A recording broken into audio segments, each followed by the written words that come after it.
우린 연약합니다. 우린 오늘을 힘겨워합니다. 주 뜻 이루며 살기에 부족합니다. 우린 연약합니다. 주 우린 넘어집니다. 은혜 함께 찬양하겠습니다.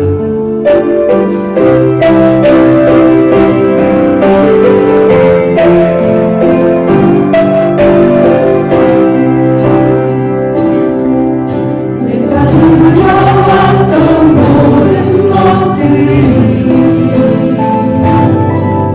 내가 지나왔던 모든 시간이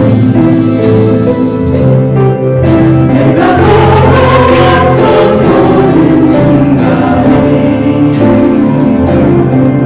당연한 것 아니라 은혜였어.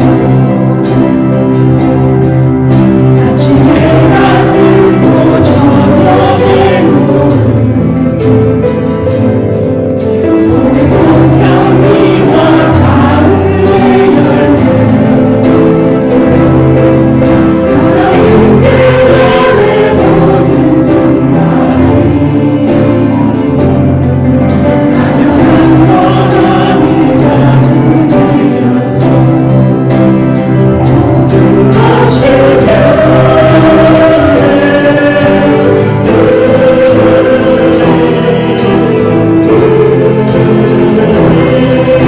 것이 내 삶에 당연한 것 하나도 없었던 것은 모든 것이 은혜였어.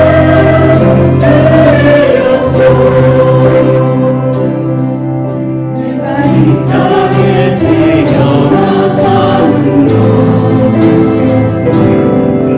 어린아이 시절과 지금까지 숨을 쉬며 살며 꿈을 꾸는 삶 당연한 것 아니라 은혜였어. 내가 하나님의 자녀로 살며 오늘 찬양하고 예배하는 삶 누구를 전할 수 있는 축복이 당연한 것 아니라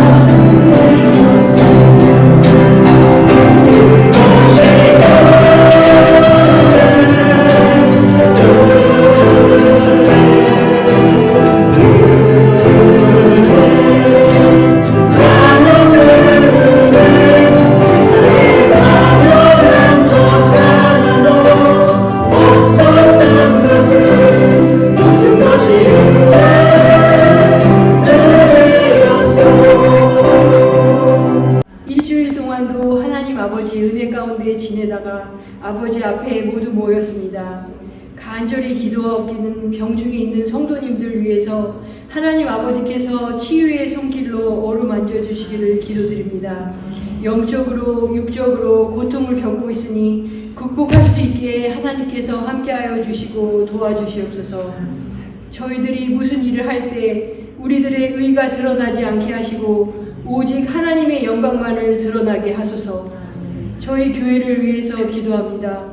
약한 중에 함께 계신 아버지의 계획이 저희들은 무엇인지 모르나 하나님 아버지께서 정하신 뜻대로 이루어 주실 줄 믿습니다. 구하는 자에게 모두 주신다고 하신 하나님 말씀처럼 하나님 아버지께서 넘치게 채워주실 줄 믿습니다. 사랑으로 보듬는 교회 되게 하시고 인내로 끝까지 설 수 있게 하소서. 어떤 어려움에도 말씀과 기도로 서는 교회 되게 하소서. 담임 목사님, 송규영 목사님, 성령 충만한 말씀 전파할 수 있게 하여 주시고 사모님과 자녀분들 위해서 기도합니다. 구하지 못한 것까지 이루어 주실 줄 믿사오며 우리 구주 예수 그리스도 이름으로 간절히 기도드립니다. 아멘.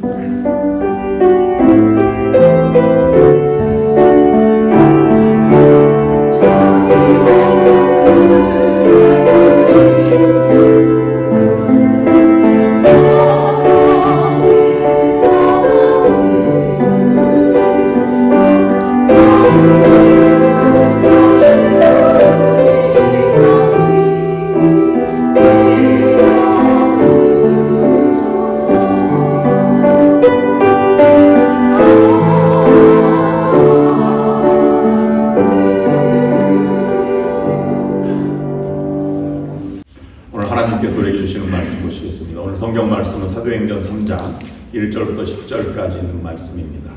제9시 기도 시간에 베드로와 요한이 성전에 올라갈새 나면서 못 걷게 되기를 사람들이 메고오니 이는 성전에 들어가는 사람들에게 구걸하기 위하여 날마다 은이라는 성전 문에 두는 자라. 그가 베드로와 요한이 성전에 들어가려 함을 보고 구걸하거늘 베드로가 요한과 더불어 주목하여 이르되 우리를 보라 하니 그가 그들에게 무엇을 얻을까 하여 바라보거늘 베드로가 이르되 그와 은은 내게 없거니와 내게 있는 것을 내게 주노니 나사렛 예수 그리스도의 이름으로 일어나 걸어라 하고 오른손을 잡아 일으키니 발과 발목이 곧 힘을 얻고 뛰어서서 걸으며 그들과 함께 성전으로 들어가면서 걷기도 하고 뛰기도 하며 하나님을 찬송하니 모든 백성이 그 걷는 것과 하나님을 찬송함을 보고 그가 원래 성전 미문에 앉아 구걸하던 사람인 줄 알고 그에게 일어난 은로 인하여 심히 놀랍게 여기며 놀라니라.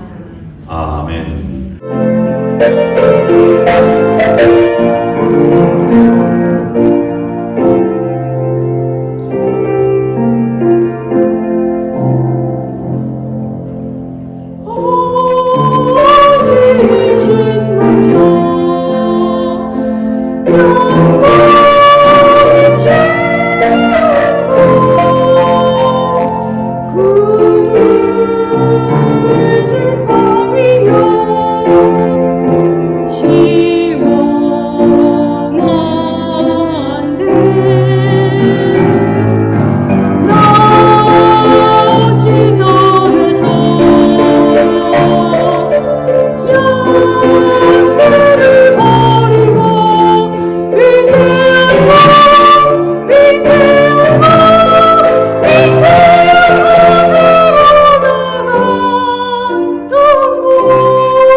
여러분 혹시 지나가다가 홈리스 피플을 만나면 여러분 반응이 어떻습니까?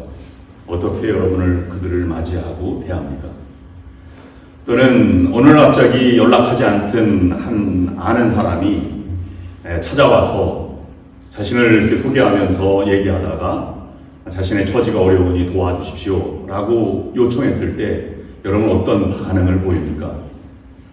그것도 아니면 매일 지나가는 길에 홈레스 피플이나 아니면 구걸하는 사람이 늘 앉아서 동전을 구하거나 아니면 건널목에 한국에 가면 그렇게 동냥하는 사람들이 있는데 그런 사람들을 늘 지나가는 길에 만나면 여러분 어떤 반응으로 그들을 바라보고 대합니까? 날마다 조금씩이나 물질을 드리는 사람도 있겠고 바라만 보는 사람, 불쌍하게 보는 사람, 아니면 귀찮게 돌아가는 사람, 아니면 어떤 행동을 여러분 마음속으로 간직하며 그 길을 지나가게 될 것입니다. 베드로와 요한이 기도 시간에 기도하려고 성전에 올라가다가 안진뱅이가 구걸하는 모습을 보았습니다. 누구도 그 성전에 많은 사람이 올라가면서 그를 무심코 40년간 그곳에 지나가며 앉아있는 그 사람을 거들떠보지도 않고 지나갔습니다. 그런데 베드로를 향해서 도와달라 손짓을 내밀었을 때 베드로가 그러하여금 나를 주목하여 보라 라고 말하면서 외쳤습니다. 그런데 베드로 요한은 그 길을 지나가면서 안진뱅이에게 자신의 줄 돈이 없음을 이미 그들은 무일푼임을 알고 있었고 줄 돈이 없었습니다.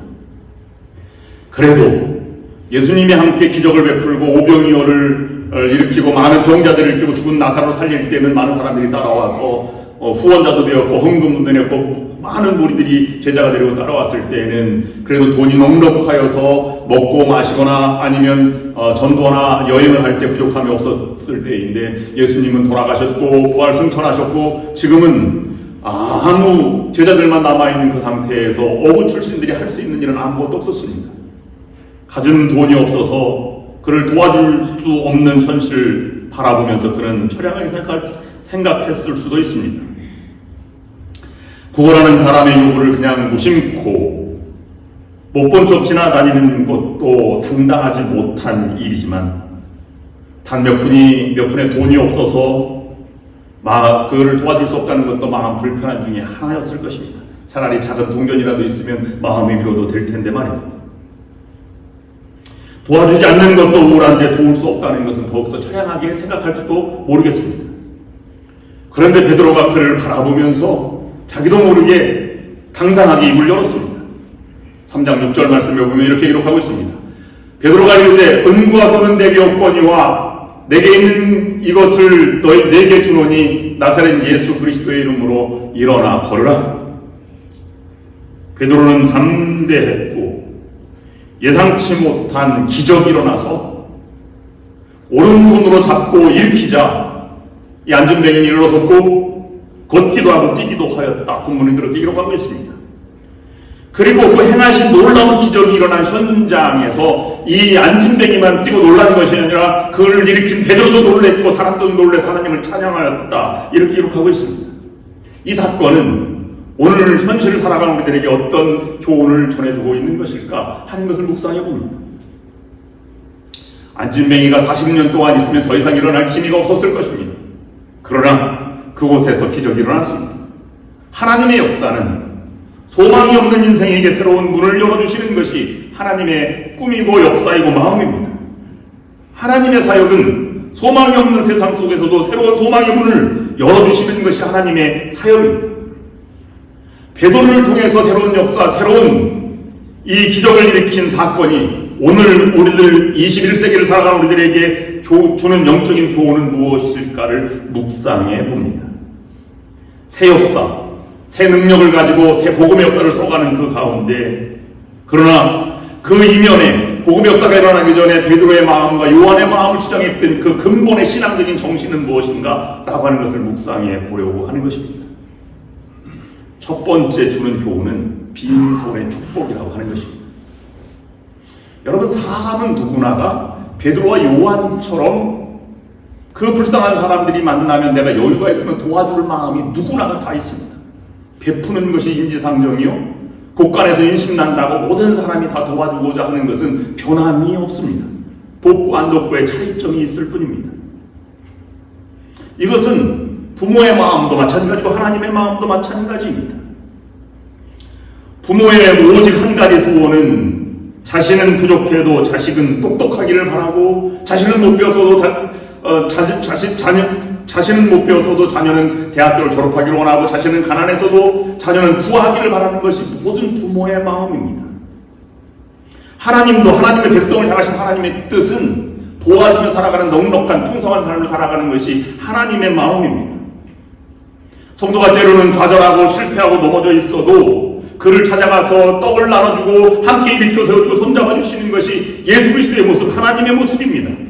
하나님은 반드시 택하신 자들을 돕고 그로 하여금 풍성한 삶을 살아가기를 원하시며 풍성할 때까지 도와주시는 분이 하나님의 손길입니다. 그런 손길을 맛보고 살아가시는 풍성한 삶을 살아가시는 여러분들이 될 수 있기를 주님의 이름으로 축원합니다. 그런데 사람들은 그 마음을 알면서도 그 길을 거듭하지 못하고 있을 때가 있습니다. 창세기 12장 1절 2절 말씀 보면 이렇게 기록하고 있습니다. 아브라함에게 주신 말씀입니다.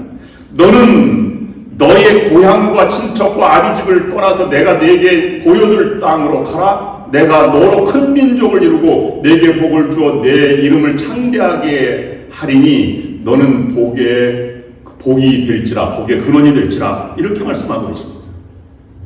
이것을 제 언어로 바꾸어서 한번 얘기해 보겠습니다. 하나님을 믿으니 내가 나를 믿는다면 그냥 가라. 빈손으로 가라. 그러면 내가 가는 곳에 내가 복을 열어주겠다. 그 복은 내가 감당할 수 없는 큰 복이다. 창대한 복을 내가 너에게 줄 것이다. 그리고 너로 말미암아 세상 모든 사람들이 풍성한 삶을 살아가게 될 것이다. 내 후손뿐만 아니라 모든 민족이. 예수님도 동일한 마음을 주셨습니다. 요한복음의 가장 중요한 핵심은 양으로 하여금 생명으로부터 풍성이 얻는 것입니다. 요한복음 10장 10절 말씀이 요한복음의 요절입니다. 도적이 오는 것은 도적질하고 죽이고 멸망시키려는 것뿐이요 내가 온 것은 양으로 생명을 얻게 하고 더 풍성히 얻게 하려는 것이다.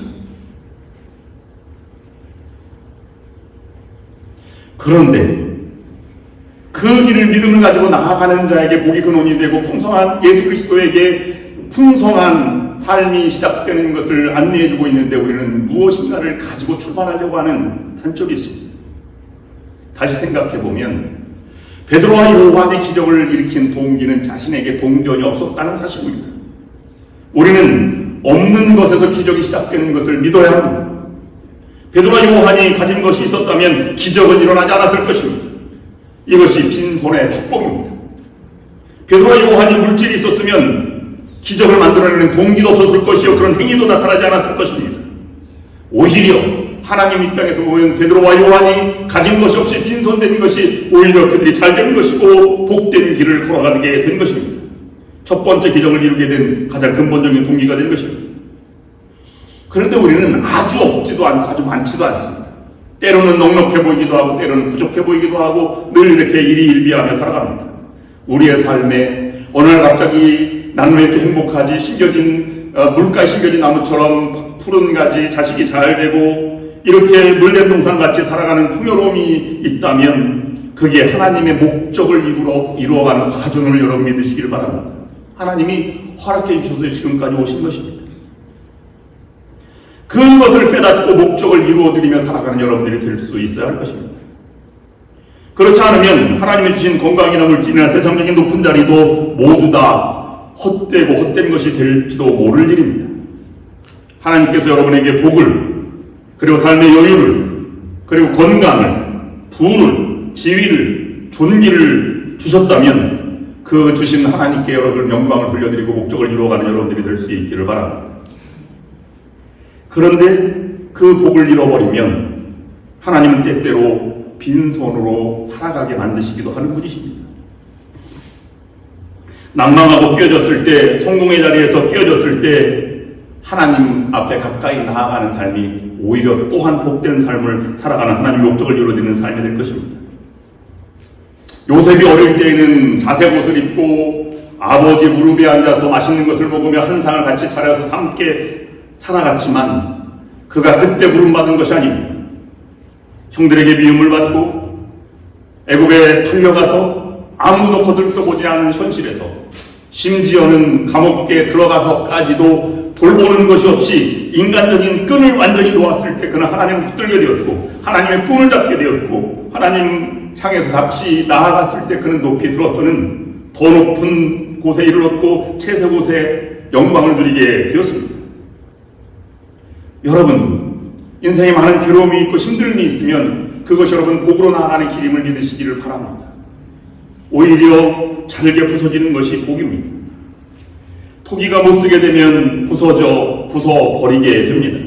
그래서 복음성가 가사 중에서 부서져야 하리, 무너져야 하리, 깨져야 하리, 더 많이 깨져야 하리 라는 복음성가처럼 부서지는 것도 복이 될 수 있습니다. 불평하지 않고 꿈에서 깨어진 그 자리에서 주님을 붙잡고 나아가시는 여러분들이 될 수 있기를 주님의 이름으로 축원합니다. 하나님은 때로는 깨어지게도 하시고 빈손으로 살아가게 하셔서 하나님만 바라보게 하십니다. 그러므로 베드로에게 넉넉한 물질이 있었다면 그 자리를 지나가면서 그런 마음이 들지 않았을 것인데 그는 부족했기 때문에 내가 가지고 있는 것이 무엇일까 돌아보게 되었고 그가 필요한 것이 무엇일까 진정으로 그가 원하는 것이 무엇일까를 근본적으로 생각해 보게 되었다는 것입니다. 빈손이었기 때문에 베드로는 하나님을 봤고 하나님의 눈으로 다가오는 안진뱅이를 보게 된 것입니다. 바로 이유 때문에 하나님은 부요함을 주어도 교만하지 않고 좌절과 실패를 경험하고 가난함도 비굴해지지 않고 당당하게 하나님을 믿고 나아가는 우리들의 삶이 되어야 할 것입니다. 두 번째 우리에게 주는 교훈은 빈손뿐만 아니라 하나님의 마음으로 말하는 것이 기적을 이루었다는 사실입니다.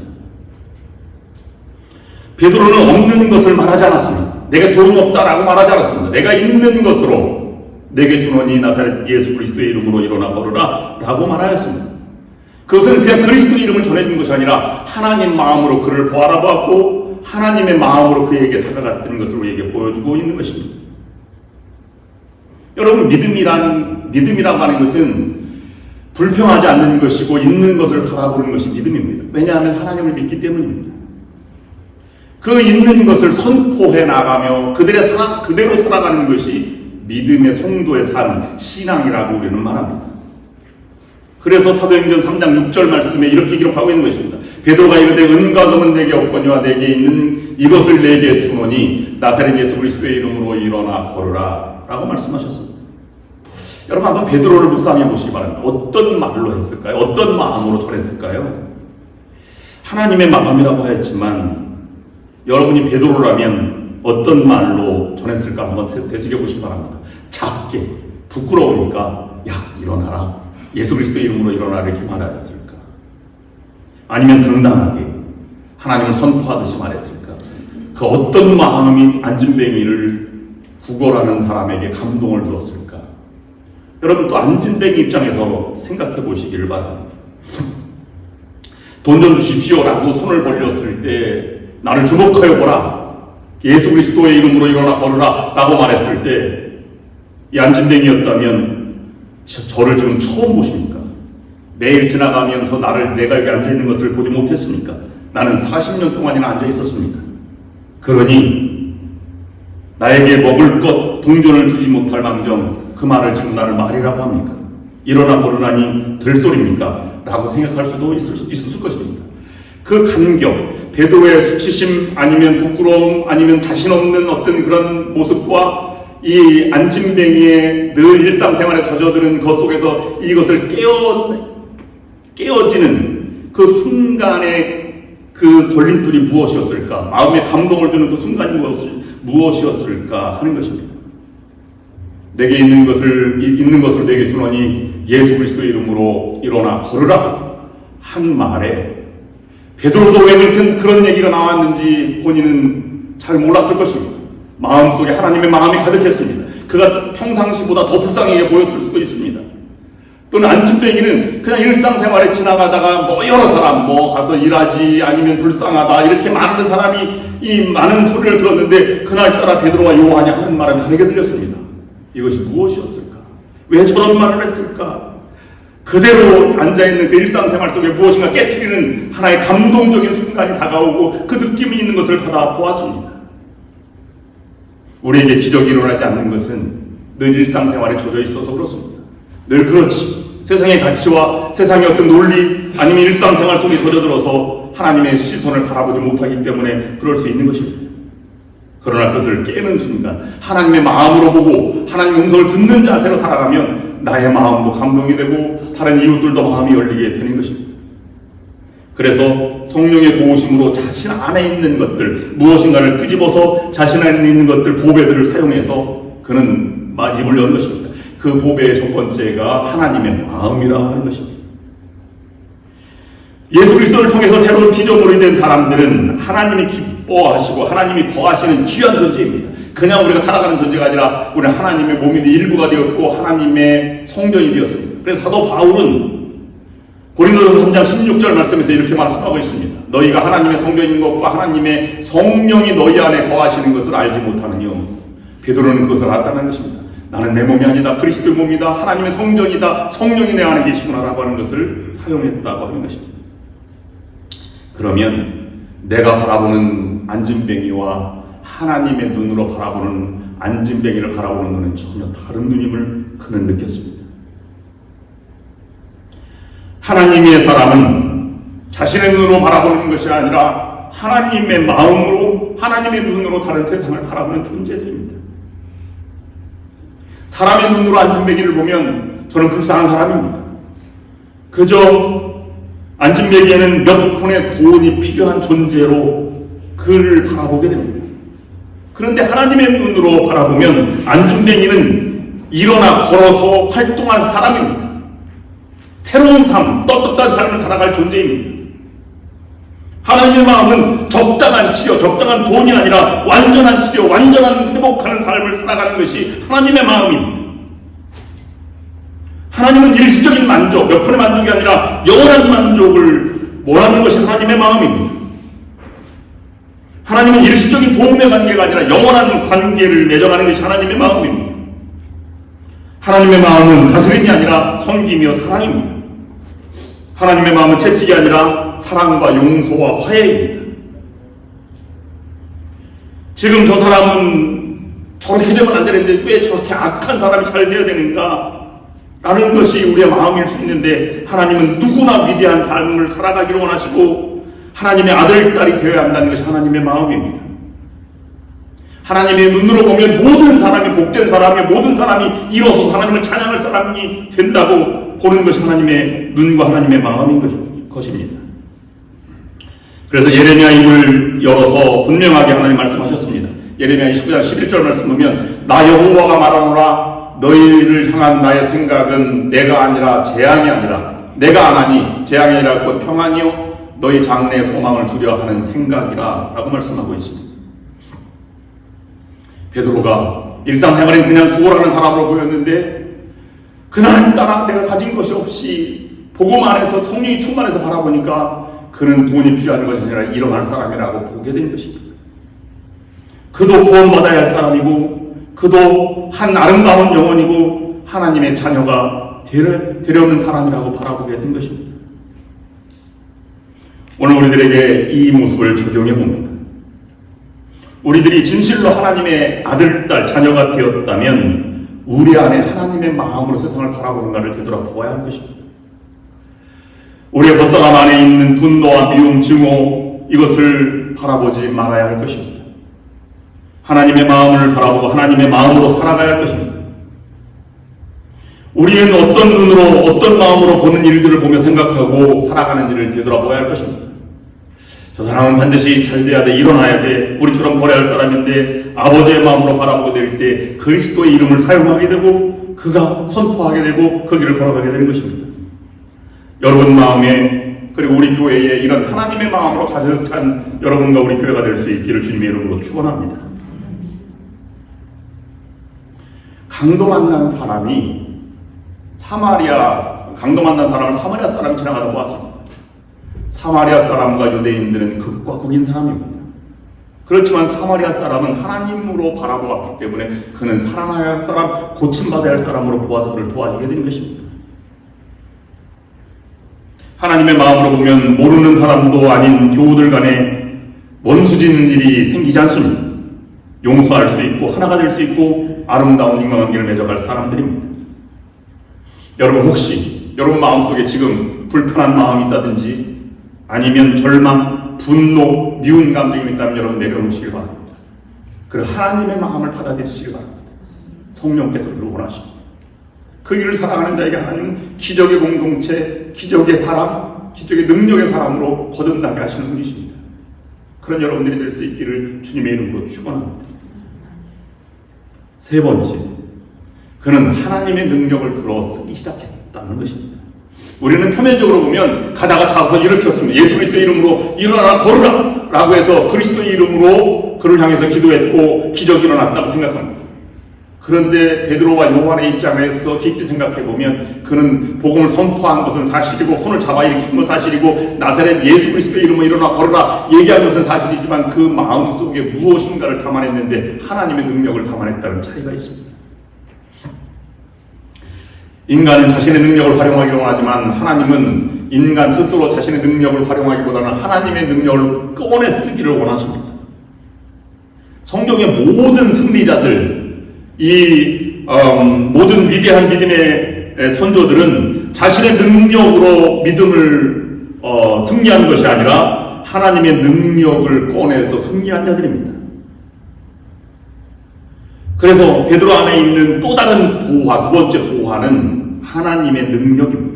이것이 말씀일 수도 있고 그리스도의 이름이 될 수도 있고 선포일 수도 있고 여러 가지가 될 수도 있는 것입니다. 예수 그리스도의 이름을 베드로와 요한은 사용했습니다. 그 사용할 수 있는 마음을 가지고 있었고 흔들리지 않는 믿음이 있었습니다.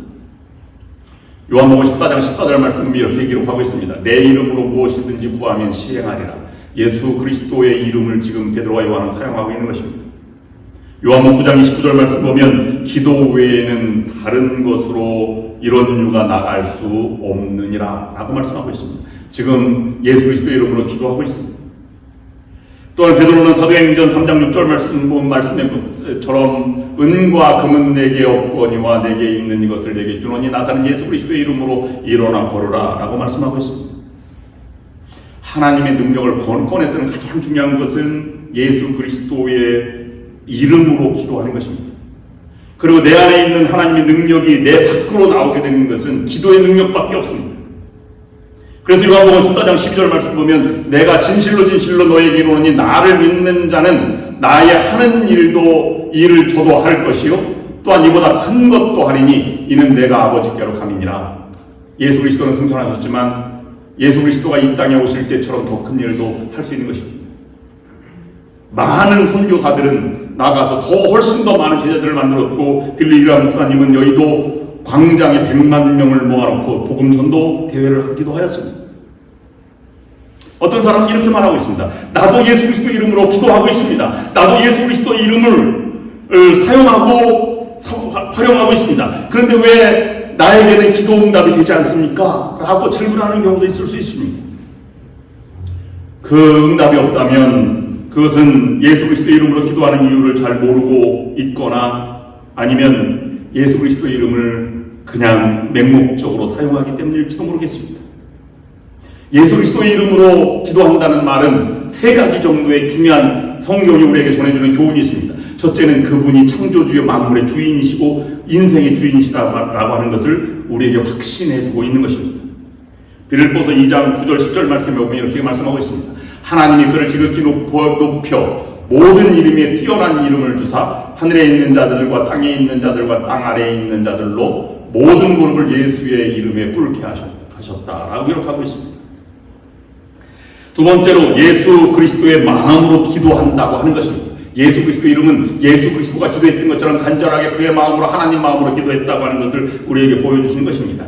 하나님 내 몸을 내어주기까지 하나님이 그 독생자를 내어주시기까지 그런 마음으로 기도하는 것이 하나님의 능력을 발휘하는 것입니다. 그리고 세 번째는 하나님 영광을 위해서 기도하는 것입니다. 요한복음 14장 13절 말씀 보면 너희가 내 이름으로 무엇을 구하든지 내가 시행하리니 이는 아버지로 하여금 아들을 인하여 영광을 얻으시게 하려 함이라 라고 기록하고 있습니다. 예수 그리스도의 이름으로 기도하는 분명한 이유를 믿고 알고 기도한다면 우리들의 기도를 통해서 하나님은 능력을 베푸십니다. 여러분, 베드로는 안진뱅이가 꾸지 못한 꿈을 일으켜 세웠습니다. 내가 나를 주목해보라. 그리스도 이름을 준다. 일어나 걸으라. 그는 한 번도 걸을 생각을 하지 않았습니다. 하나님의 마음으로 보니까 하나님의 시선으로 보니까 하나님의 꿈을 갖게 만들었습니다. 안진뱅이에게 그가 꿀 수 없는 꿈을 꾸어주고 그것을 실행해 준 것이 베드로의 신앙이었습니다. 여러분, 누가 성숙한 사람입니까? 돈 한 푼 지어주고 도움을 주는 것이 아니라 그가 일어설 수 있도록 능력을 주고 그가 다시 희망을 주고 꿈을 꿀 수 있도록 새로운 세계를 열어주는 것이 성숙한 사람입니다. 여러분, 누가 어른입니까? 꿈을 꾸어주고 기도하는 사람이 어른입니다. 여러분, 어머니는 자녀에게 늘 희망을 줍니다. 너는 잘 될 게다. 너는 이 세상에서 우뚝 설 게다. 나는 너를 믿는다. 라고 글을 보냅니다. 근데 어머니가 그 꿈을 전해주면 무엇이 도움이 됩니까? 그래서 어머니는 그 꿈을 내가 이루어줄 수 없으니 하나님 앞에 무릎 꿇고 기도하는 것이 어머니의 마음입니다. 이 믿음을 소유한 어느 목사님이 시를 하나 썼는데 제가 시를 읽어드리겠습니다. 잘 여러분 보이시지 않겠지만 제가 읽어드리면 이렇습니다. 꿈이 큰 사람은 큰 기도를 할 게다. 큼지막한 기도를 한 사람은 아마 큼지막한 일들을 할 게다. 꿈이 없는 사람은 기도를 하지 않을 거고 기도를 하지 않는 사람은 아마 모르긴 몰라도 아무 일도 못할 게다.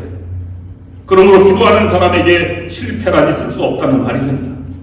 오늘의 실패란 아직 성공에 도달하지 못한 한갓 수단에 불과한 것. 4번째 쓰러졌다가 5번째 일어나면 그만 아니냐. 7번째 실패했다가 8번째 성공하면 그만 아니냐. 100번쯤 쓰러졌다가 101번째, 1000번쯤 실패했다가 1001번째 성공해보라. 꿈이 적은 사람은 적은 기도를 하고 적은 기도를 한 사람은 적은 일들을 하듯이 할 수 있거든이 무슨 말이냐. 알만한 사람은 알고 모를 사람은 몰랐으면 좋겠다. 베드로는 이와 같은 삶을 지금 처음 한 것이 아닙니다. 앞으로도 계속 해나갑니다. 그래서 8년 동안 누워있던 중풍병자 애니를 일으켜 세웠고 죽었던 여제자 다비다를 다시 살아나게 만들었던 것이 베드로의 삶의 경험이었습니다. 그렇습니다. 예수 그리스도의 이름으로 기도하면 그 마음으로 기도하면 기적이 일어나는 것입니다. 만약 기도가 없다면 아직 때가 되지 않았든지 그리스도의 이름을 잘못 사용했든지 하는 것입니다. 우리들의 기도가 이런 기도가 되어야 할 것입니다. 교회는 이런 기도하는 공동체가 되어야 할 것입니다. 중보 기도하는 사람, 특별히 기도하는 사람, 사직 기도하는 사람, 이런 사람만 기도하는 것이 아니라 우리 모두가 기도해야 할 것입니다. 이것은 우리의 삶에 적용해 보면 그렇습니다.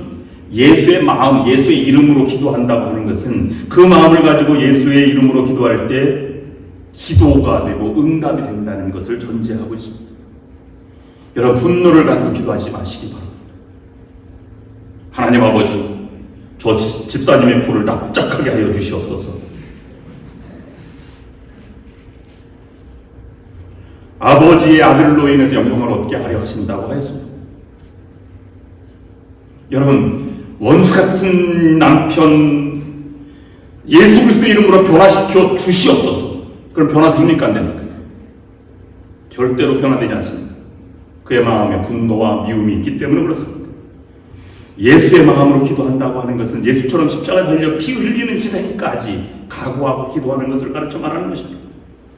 그런 기도가 왜 응답이 없겠습니까? 믿음의 사람은 내 힘으로 살아가는 것이 아니라 하나님의 힘으로 하나님의 마음으로 살아가는 것입니다. 하나님은 반드시 이루어주십니다. 하나님은 어느 때든지 내려오셔서 나를 위로해 주시고 안아주시고 이끌어 주신다. 그분의 마음으로 다가가고 기도하면 그 자리가 깨어진 자리라도 성공의 자리, 기적의 자리, 변화의 자리가 될 줄로 믿습니다. 마지막 4번째 오늘 본문이 주는 교훈은 자신의 힘을 합하였다는 것입니다. 베드로는 기도만 하지 않았습니다. 팔을 잡고 일어나라, 나를 잡고 일어나라 이래서 하지 않았습니다. 있는 힘껏 그를 잡아서 일으켜 세웠고 그를 끌어 잡았습니다. 그리고 하나님은 자신 안에 있는 것을 사용하는 자들을 사용하신다는 것입니다. 자신의 힘도 아닌 하나님의 역사하심에 함께 사용했습니다. 하나님의 힘이 부족해서 베드로의 힘을 사용하는 것이 아닙니다. 그것이 하나님의 방법이기 때문에 그렇습니다. 하나님께서 우리의 힘도 사용하시는 이유는 우리도 하나님의 마음으로 사랑하는 마음을 갖고 있을 때 역사하신다는 것을 가르치기 위해서입니다. 하나님은 우리의 연약함이라도 사용하셔서 우리가 하나님의 동역자가 되기를 원하십니다. 그래서 죽어있던 나사로를 바라보고 모든 사람이 다 포기했습니다. 제자들도 가서 죽은 지 나흘이 되었습니다. 그의 누이들도 죽은 지 나흘이 되어서 냄새가 납니다 라고 했을 때 예수님이 말하는 것은 그를 살려주지 않았습니다.